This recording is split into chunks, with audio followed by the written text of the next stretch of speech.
Hi, my name's Amanda and today I'm going to show you how to do a UK double crochet. So I've gone ahead and chained 11 stitches all together and I have placed a stitch marker in my first chain.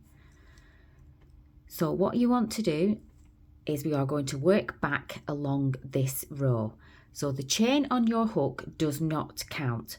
So we are going to place a double crochet. Remember, this is UK terms in the second chain from our hook. So this one doesn't count. So this is our first one and this is our second one. So all you're going to do is put your hook in, and top tip, I always have my finger behind the stitch that I'm working in. Just gives you a little bit more stability. If you need to push it on with your finger, that's perfectly fine. So put your hook in. You're going to grab your yarn and pull through that first stitch. You've now got 2 loops on your hook. Make sure that you send it down, because remember, your hook isn't the size it is here, it's only the size that you've got here. So we've now got 2 loops on our hook. I'm going to keep my fingers there to keep tight hold of the stitch that I'm on. I'm going to turn my hook away again and pull through both of those loops, and that is our first stitch here. So I'm going to put a stitch marker in that first stitch. These are essential to keep your edges straight. So this is where we've just been, this nice big hole. You can see that's where it's pulling. This is our next stitch here. So if you want to make it a little bit bigger so you can see, feel free to pull it a bit. So we're going in this stitch here. So again, I've got my finger behind my work. I'm going to push my hook in. If you can put it straight through, fine. If you need to push it on with your finger, that's also perfectly fine. You're going to grab your yarn and pull it through that first stitch. So we've now got 2 loops on our hook. Put your finger back here, so keep it nice and sturdy. You're going to turn your hook away, hook your yarn through and pull it through both of those loops, and that is our second stitch. So again, you can see that's where you've just come out of. This one is our next one. So I'm putting my finger behind, pushing my hook through. If you need to push it on, feel free. I've got my hook facing towards me. I'm going to grab my yarn and pull through. Now I've got 2 loops on my hook. Remember to send it down. Move your finger to where your stitches are. Turn your hook away towards you and pull through both loops. That's stitch number 3. So again, this is where we have just been. This one is our next one. If you need to pull it away a little bit so you can see the hole, that's perfectly fine. Put your finger behind your work, push your hook through, put your yarn behind, grab through and pull through that first hole there. Move your fingers up to where you were, yarn through and pull through those 2 stitches. Again, this is our next one. Push your hook in,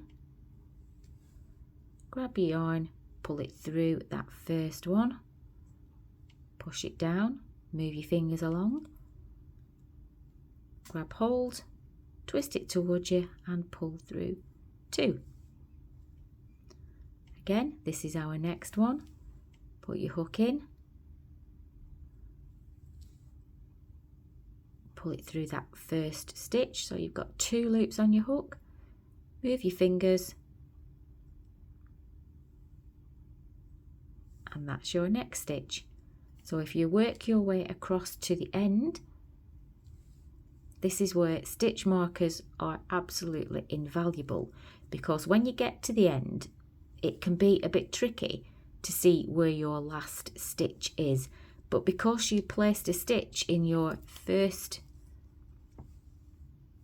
chain that you made, you know that that is your last stitch. Otherwise, you can end up with a triangle. So if you need to leave it in whilst you make your last stitch, that's fine. and you probably will while you're practicing. So that is our first row, and you now should have 10 stitches. If you flip it that way, you can see your little V's, and the V's are the stitches. So we've got the 1 on our hook, so that's 1, 2, 3, 4, 5, 6, 7, 8, 9, and number 10 where our stitch marker is. So for our second row, you would chain 1 and turn your work. Now it doesn't matter which way you turn, as long as you turn the same way every time. So to get the hang of it, it's probably better to place it down and literally just flip it over. Pick it back up, get your tension back right again, and off we go again. So this time our first stitch is going directly in that place where our chain is coming out of. If you didn't and you went there, then again you would end up just going in like that. So this is where our first stitch is going. So again, hook in. This time we're going to get both parts of the V's because we've already made some stitches. Exactly the same thing. Pull through 1, pull through 2. And now this again is our first stitch.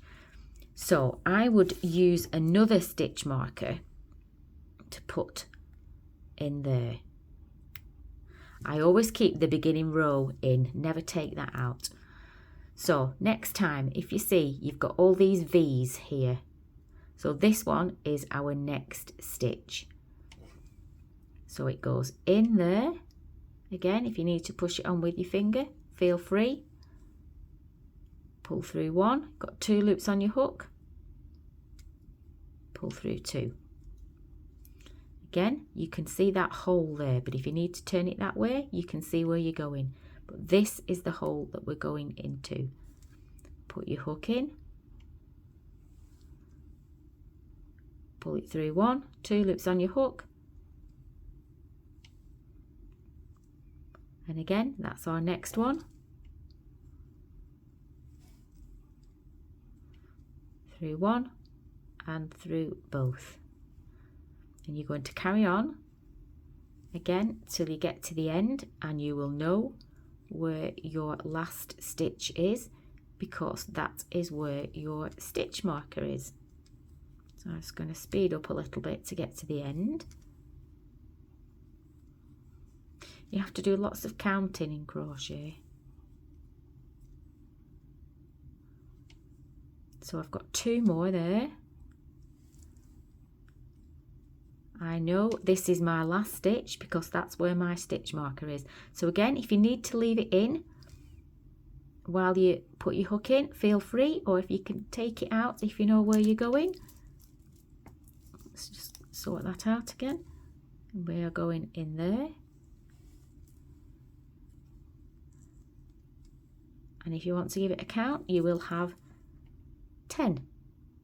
So again, you would just chain 1, turn your work, and off we go again. So where our stitch is coming out of, that is number 1.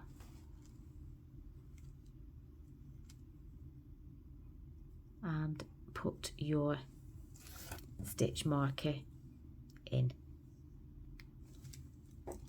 And that's what we're going to look like.